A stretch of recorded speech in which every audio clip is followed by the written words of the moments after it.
ভাই ওরা জিতে গেছে, লাড্ডু খাচ্ছে, তাড়াতাড়ি আয়। জয় বাংলা। টিএমসি না বিজেপি জিতেছে, বিজেপি। জয় শ্রীরাম, জয় শ্রীরাম। কি করে তোর তো গলায় দড়ি দিয়ে মরা উচিত। তো কি বন্ধুগণ, কেমন আছেন আপনারা? আশা করি আপনারা প্রত্যেকে ভালো এবং সুস্থ রয়েছেন। আর ভালো তো থাকতেই হবে, তাই না? বিজেপি জিতেছে বলে কথা, কিন্তু আমি আপনি ভালো থাকলেও যেনারা তৃণমূল করেন তেনারা খুব একটা ভালো নেই। যেমন আমাদের মাননীয়াকেই দেখে নিন, বিজেপি জেতার পর তিনি যেন এই ব্যাপারটাকে মেনে নিতেই পারছেন না। নিয়ম মতো যেই দিন রেজাল্ট আউট হওয়ার কথা সেই দিন মুখ্যমন্ত্রী মমতা বন্দ্যোপাধ্যায়ের ইস্তফা দিয়ে দেওয়ার কথা, কিন্তু উনি গদি ছাড়ছেন না। সরকার পতন নিশ্চিত হলেই মুখ্যমন্ত্রীর ইস্তফার রীতি রয়েছে, ফল ঘোষণার দিন ইস্তফার রীতি রয়েছে রাজ্যে রাজ্যে। এখনো ইস্তফা দেননি, যে রীতি এতদিন হয়ে এসেছে সেই রীতি মানা হলো না। এবার আপনারাই বলেন তো, যে নির্লজ্জ যে শব্দটা, সেই শব্দটা এই খবরটাও শুনলে সেই নির্লজ্জ শব্দটাও লজ্জায় মুখ লুকিয়ে নেবে। সঠিক বলেছেন। মানে একবার ভাবুন, যে দল থেকে যিনি মুখ্যমন্ত্রী হয় সেই দল যদি ভোটের রেজাল্টের দিন হেরে যায় না, তখন সেই দিন রাতেই তাকে ইস্তফা দিয়ে দেওয়ার কথা, কিন্তু ইনি ইস্তফাই দেননি। এবার কেন দেননি সেটা তো তিনিই জানেন। আমি একটু গাধা টাইপের লোক আছি। না মানে আমি এটাই বুঝতে পারছি না যে আমাদের দিদিমণির দল হেরে গিয়েছে, তারপরে উনি মুখ্যমন্ত্রীর পদ থেকে ইস্তফা দেননি। তাহলে কি উনি মনে মনে চান যে রাজ্যপাল ওনাকে করে দেখ, না হলে আজ যে সংবিধান রয়েছে সেই সংবিধানের নিয়ম কানুন মেনে ওনাকে টানতে টানতে সিট থেকে নামিয়ে আনা হোক, এটাই কি চায় নাকি? তা না হলে উনি কুর্সিটা কেনই বা ছাড়ছেন না?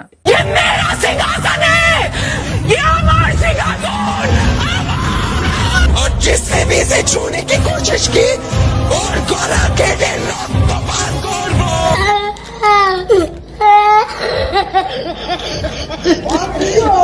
হারলে আমি যদি শপথ নিতে যেতাম তাহলে আমি রেজিগনেশনটা করতাম। এখন তো কোয়েশ্চেন ডাজন্ট অ্যারাইজ। আমাদের মাননীয় দেখছি এখনো নিজেদের হারটাকে মেনে নিতেই পারছেন না। উনি বলছেন যে আমরা এখনো হারিনি, আমরা যদি হারতাম তাহলে আমি রেজিগনেশন দিয়ে দিতাম। কি অবস্থা ভাবুন। জোর করে দখল করে যদি কেউ মনে করে যে আমি কি রেজিগনেশন দিতে হবে, no, not that. We didn't lose the election, it is their forceful attempt to defeat us, but morally I am telling you that we won the election. কেন, কিসের জন্য? আমরা তো হারিনি যে যাব।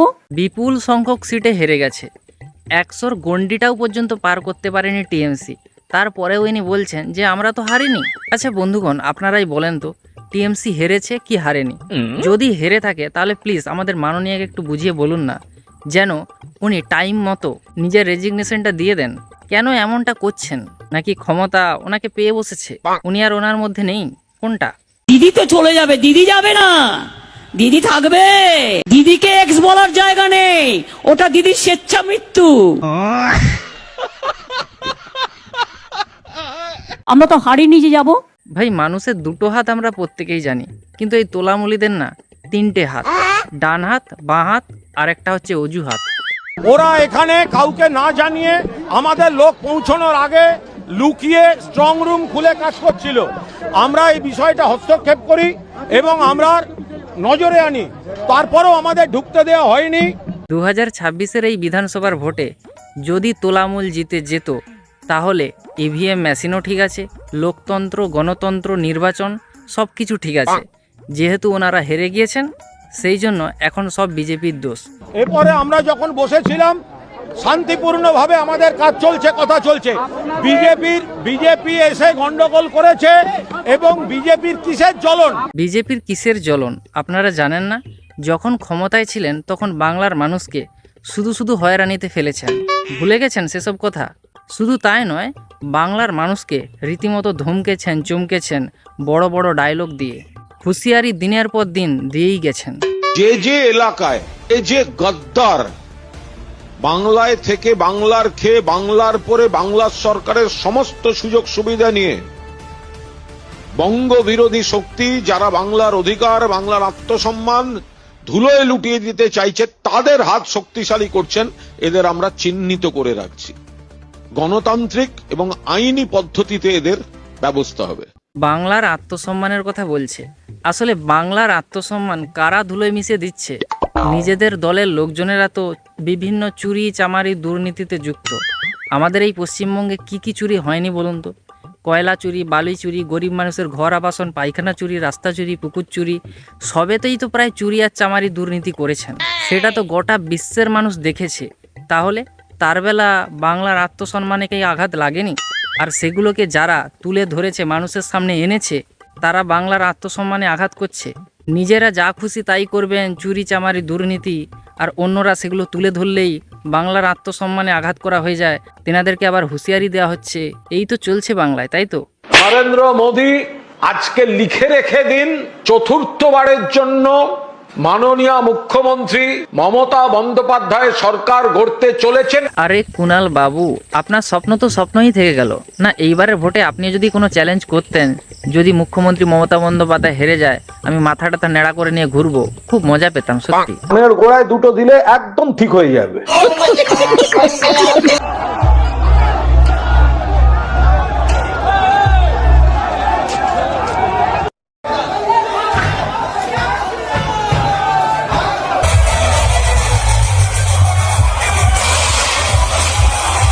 अभी 24 घंटा नहीं हुआ है, कम से कम 300 से 400 पार्टी ऑफिसेस तोड़े गए। कम से कम 150 ऐसे कैंडिडेट्स हैं हमारे जिनके घर के अंदर घुस के हमला चलाया गया है, जिनके नीचे गैराज में या पार्टी ऑफिस में एकदम घुस के तोड़फोड़ मचाया गया है। तो ये है बीजेपी का, भाजपा का भरोसा का मॉडल। बाकी लोग तय करें। খুব ফুটানি করেছিলেন না, খুব হুঁশিয়ারি, খুব হুঙ্কার। আর আজকে নিজেদের পার্টি অফিস জ্বলছে। যে কলেজের ইউনিয়নগুলো, যে রুমগুলো, সেই রুমগুলো যেগুলো জবরদখল করে রাখা হয়েছিল, সেগুলো ভাঙা হচ্ছে। এবং এই যে কলকাতায় নিউ মার্কেটে অবৈধভাবে যে একটা পার্টি অফিস করা হয়েছিল, সেখানে বুলডোজার চালিয়ে দেওয়া হচ্ছে। এগুলো কেন হচ্ছে কখনো কি ভেবে দেখেছেন? এতে তো আপনারাই তো দায়ী। আপনারা সেই 21-এ ভোটের পর কি করেছিলেন, আপনাদের দলের লোকেরা কি করেছিল মনে নেই? আর এবারেও তো সেরকমই একটা পরিকল্পনা তৈরি করা হচ্ছিল। আর এখন ভাজা মাছটা উল্টে খেতে জানেন না, একদম ভেজা বিড়াল হয়ে গেছেন। কিছুদিন আগে যখন ভোট প্রচার করছিলেন, তখন তো প্রায় মঞ্চে উঠে কি হুঁশিয়ারি, কি হুঙ্কার, 4 তারিখের পর দেখে নেব, এই নেব, সেই নেব। কিন্তু কখনো কি ভেবেছেন যে যদি ভোটের রেজাল্টটা যদি উল্টে যায়, আপনাদের পক্ষে যদি না থাকে, তাহলে বুমেরাং হয়ে যাবে? যে হুমকি তৃণমূল কংগ্রেস দিয়েছে, আমি পরপর ডেট অনুযায়ী সেই আনবো। প্রথমে অভিষেক বন্দ্যোপাধ্যায় কি হুমকি দেয়া হয়েছিল এই 4 তারিখকে নাম উল্লেখ করে, তারিখ উল্লেখ করে, দেখুন। গুজরাটের গুন্ডারা এসে বলছে উল্টা করকে লটকা দেগা। আমি খালি স্বরাষ্ট্রমন্ত্রীকে বলেছিলাম গরম বেশি পড়ছে, মাথা ঠান্ডা রাখুন, জল বেশি করে খান। আর আপনার যদি সৎ সাহস থাকে, 4 তারিখ বাংলায় থাকবেন, বেলা 12টার পর দেখা হবে। মারাত্মক। এরপর দেখাবো 27শে এপ্রিল আরামবাগ। তারিখে তৃণমূল আরামবাগ জিতুক বা হারুক, আমরা গতবারও আরামবাগ হেরেছিলাম, গোঘাট হেরেছিলাম, খানাকুল হেরেছিলাম, পুরসুরা হেরেছিলাম, কিন্তু উদারতা পার পেয়ে গেছিলে। এবার আমি নিজে দায়িত্বে থাকব। 4 তারিখ 12টার পরে কোন জল্লাদের কত ক্ষমতা, আর কার দিল্লির বাবা কাকে বাঁচাতে আসে, আমি 4 তারিখ দেখব। আমি বলছি, কল্পনা করুন তো, যদি আজকে বিজেপির জায়গায় যদি টিএমসি থাকতো, টিএমসি যদি জিততো, তাহলে এই মুহূর্তে দাঁড়িয়ে কি অবস্থাটাই না হতো। যেখানে আমাদের অভিষেকবাবু বলছেন রবীন্দ্রনাথের সাথে ডিজেও বাজবে। আমি মমতা বন্দ্যোপাধ্যায়ের মতো উদার নই। কি অবস্থা হতো একবার ভাবুন, যদি বিজেপির জায়গায় আজকে যদি টিএমসি জিততো, কি অবস্থা হতো। যদি ভাবো কাস্তে হাতুড়ি ছেড়ে পদ্ম নিয়ে প্রচার করে আবার সিপিএম এর অনুন্নয়নের সন্ত্রাসের কালো দিনগুলো পূর্ব বর্ধমান জেলায় ফিরিয়ে আনবে, 4 তারিখে রবীন্দ্রসঙ্গীতের সাথে গ্রামে একটু করে ডিজেও বাজবে। তৈরি থেকো। আমি মমতা বন্দ্যোপাধ্যায়ের মতো উদার নই। বিশ্বনাথ চক্রবর্তী, কি মনে হচ্ছে ছবিটা যদি উল্টো হতো? আজকের এই 1টার সময় 12টা ছিল অভিষেক বন্দ্যোপাধ্যায়ের ডেডলাইন, কি ছবি হতো আমাদের এই রাজ্যে? সুমনদা, সেই ছবি মানুষ দেখেছিল 2021 সালের 2রা মে। ফল ঘোষণা হলো, তৃণমূল কংগ্রেস একের পর এক জেলাতে আক্রমণ শুরু করলো। মাত্র 5 দিনে 54 জন বিরোধী দলের নেতা কর্মীকে মৃত্যুর মুখে পতিত করেছিল। বহু মানুষ, হাজার হাজার মানুষ পশ্চিমবাংলা ছাড়া হয়েছিল। সুমনদা আসামে আশ্রয় নিয়েছিল, কেউ ঝাড়খণ্ডে আশ্রয় নিয়েছিল, কেউ বিহার উড়িষ্যাতে আশ্রয় নিয়েছিল। বেশ কিছু মহিলা ধর্ষিত হয়েছিল তৃণমূলের গুন্ডাদের দ্বারা। দিনের পর দিন আমরা দেখেছি, সেই সময় যখন মৃত্যুর লাশ বইছে তখন মমতা বন্দ্যোপাধ্যায় কিছুই হয়নি, আমাদের দায়িত্ব নয় ইত্যাদি বলেছে। এমনকি থুতু ফেলে থুতু চাটার মতন ঘটনা আমরা টেলিভিশনে দেখেছি, বীরভূমে ঘটেছে। তৃণমূল কংগ্রেস কোন লেভেলে হিংসা নিয়ে গেছিল, যেটাকে বৃহত্তম মানে বলা যায় গণহত্যা হয়েছিল, যে হাইকোর্ট পর্যন্ত ইন্টারভেনশন করে সিবিআই তদন্ত করেছিল। বলা হয়েছিল এ রাজ্যের শাসকের আইন চলে না, এ রাজ্যের শাসকের আইন দ্বারা পরিচালিত, আইনের শাসন চলে না। এবং তখন মনে থাকতে পারে জগদীপ ধনকর তিনি গিয়েছিলেন বিভিন্ন জেলায় ঘুরতে, ভিকটিমদের দেখতে। নন্দীগ্রামে একজন মা যিনি ধর্ষিত হয়েছিলেন তাকে জড়িয়ে ধরে ধনকর কেঁদে দিয়েছিল, সেটা কোনো নাটক ছিল না। দিনের পর দিন পঞ্চায়েত নির্বাচন যখন হয়েছে, এই অভিষেক বন্দ্যোপাধ্যায়ের বাহিনী, এই শাহজাহান, এই জাহাঙ্গীর, এরা দিনের পর শওকত, এরা দিনের পর দিন মানুষের উপর অত্যাচার করেছে। গত নির্বাচন 2021-এ বুলডোজার দিয়ে বাড়ি ভাঙানো হয়েছিল, বুলডোজার দিয়ে অভিষেক বন্দ্যোপাধ্যায়ের এলাকায় বাড়ি ভাঙানো হয়েছিল। ফলে মানুষ অত্যাচারের ছবি দেখেছে। অত্যাচারের অন্য নাম ছিল অভিষেক বন্দ্যোপাধ্যায়। অত্যাচার তিনি করতেন এবং সেটা বলে বলে অত্যাচার করতেন। শুনলেন, এটা হচ্ছে এবিপি আনন্দ থেকে নিয়েছি। কেস কি দেখলেন? আর এখনও তো এইবারের 2026-এর ভোটে অনেক মানুষজনেরা, অনেক টিএমসির লোকজনেরা, তেনারা তো এটা বলেও ছিলেন যে আমরা এইবারে যদি ভোটে জিতি মেয়েদেরকে ওইটা করব, মেয়েদের সাথে ওটা করব। দেখুন একবার তেনার এখন বিজেপি জিতে যাওয়াতে কি হাল হয়েছে। ছেলে বলেছিল বাংলায় নাকি আবার দিদি যদি যেতে তাহলে হিন্দু মেয়েদেরকে তুলে নিয়ে যে ড্যাশ করবে।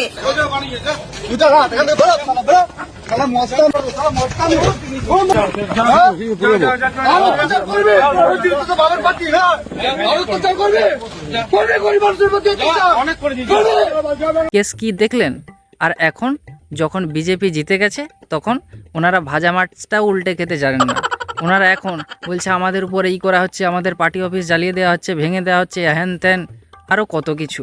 যখন হুঙ্কার দিয়েছিলেন তখন মনে ছিল না যদি রেজাল্টটা যদি উল্টো হয়ে যায় তাহলে মানুষ আমাদের উপর ক্ষোভ উগরে দেবে, তখন মনে ছিল না। আর এখন এসছেন সাধু সাজতে। এখন এই সমস্ত কিছু হোক আমরাও কিন্তু চাই না, আমরাও চাই যে ওরা করেছে বলে আমরা যে করব তা কিন্তু না। কিন্তু কিছু মানুষজনেরা আছে যেনারা উত্তেজিত হয়ে আছেন, যেনাদের ইগোতে লেগেছে যে আমাদেরকে দিনের পর দিন অত্যাচার করেছে, আমাদেরকে দিনের পর দিন ভয় দেখে রেখেছে, এবার আমরাও ছেড়ে কথা বলবো না। তারা আজকে উঠে পড়ে লেগেছে আর তারাই এই সমস্ত কিছু করছে। কিন্তু এই সমস্ত কিছু করাটা বন্ধ করা উচিত, কারণ তারা চুরি করেছে বলে কি আমরাও চুরি করব? তারা দোষ করেছে বলে কি আমরাও দোষ করব? সঠিক বলেছেন। বাবা বিজেপি দেখো চলে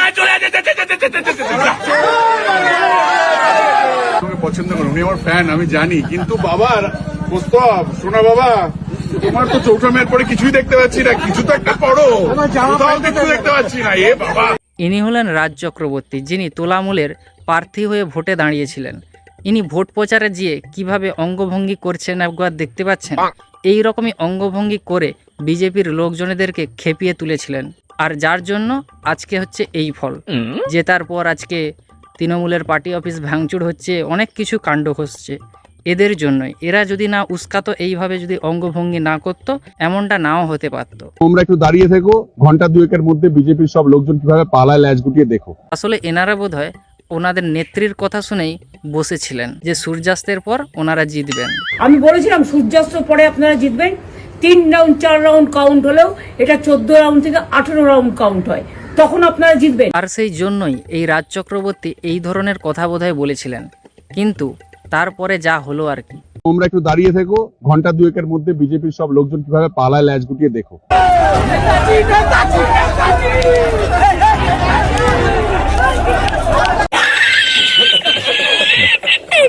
সূর্যাস্ত হলো কিন্তু তোলামুলার জিততে পারলো না, তারপরে ওনাকেই ফের ল্যাজ গুটিয়ে পালাতে হলো। এই হচ্ছে অবস্থা। ইনশাআল্লাহ এই 26-এর নির্বাচন, মমতা বেগমের বিসর্জন, পশ্চিম বাংলায় সনাতনী হিন্দু ভাইদের অস্তিত্ব লড়াই, আমরা রাষ্ট্রবাদী মুসলমান, আমাদের উন্নয়নের লড়াই। এইবার মমতা খালাকে, এই জিহাদি সরকারকে, হিন্দু বিরোধী সরকারকে আমরা পশ্চিম বাংলা থেকে এবার বিসর্জন দিব। ইনশাআল্লাহ 180 থেকে 200 আসন পশ্চিম বাংলায় বিজেপি ক্ষমতায় আসবে। দেখুন, এই বিধানসভার ভোটটা সুষ্ঠু স্বাভাবিকভাবে হয়েছে। নির্বাচন কমিশন একদম কেন্দ্রীয় বাহিনীকে দিয়ে সুষ্ঠু স্বাভাবিক ভোটটা করিয়েছে। সেই জন্য নির্বাচন কমিশনকে এবং কেন্দ্রীয় বাহিনীদেরকে এবং সাধারণ মানুষদেরকে অসংখ্য অসংখ্য ধন্যবাদ। কারণ সাধারণ মানুষরাও অনেক আইন শৃঙ্খলা মেনে তারা ভোটটা দিয়েছে। কিন্তু আমরা এটাও জানতে পারছি এই সমস্ত বক্তব্য শুনে যে হিন্দু মুসলিম সকলে মিলে কিন্তু এই সরকারটাকে উৎখাত করার জন্য উঠে পড়েছিল, যার জন্য আজকে ভোটের বাক্সে এই রেজাল্ট দেখতে পাওয়া গেছে। বিজেপি বিপুল ভোটে জয়যুক্ত হয়েছে। আর আমাদের মাননীয়া যতই যাই বলুক না কেন যে এরা অন্যায়ভাবে জিতেছে, এরা এই করেছে সেই করেছে, আমি ক্ষমতা ছাড়বো না, আমি রেজিগনেশন দেব না, তারপরেও ওনাকে আলটিমেটলি রেজিগনেশনটা দিতেই হবে। কিছু করার নেই, কারণ ওনার যাওয়ার সময় হয়ে এসছে। কদিন মানুষ মনে রাখবে, আবার একটা সরকার আসবে, সব বদলে দেবে। এটাই হচ্ছে নিয়ম জগতে। আমার যাবার সময় হলো, দাও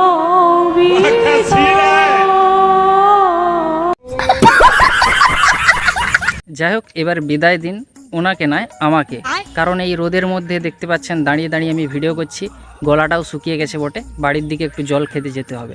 সেই জন্য আজকের এই ভিডিও এখানেই শেষ করছি। ভিডিও কেমন হলো অবশ্যই কমেন্ট সেকশনে কমেন্টটা জানাবেন। আর যদি ভিডিও ভালো লাগে লাইক করবেন, লাইক করার সাথে সাথে আমাদের চ্যানেলটিকে সাবস্ক্রাইব করে আমাদের পাশে থাকবেন। ফিরছি নেক্সট কোনো একটা ইন্টারেস্টিং টপিকের সাথে। সবাই ভালো থাকবেন, সুস্থ থাকবেন। টাটা।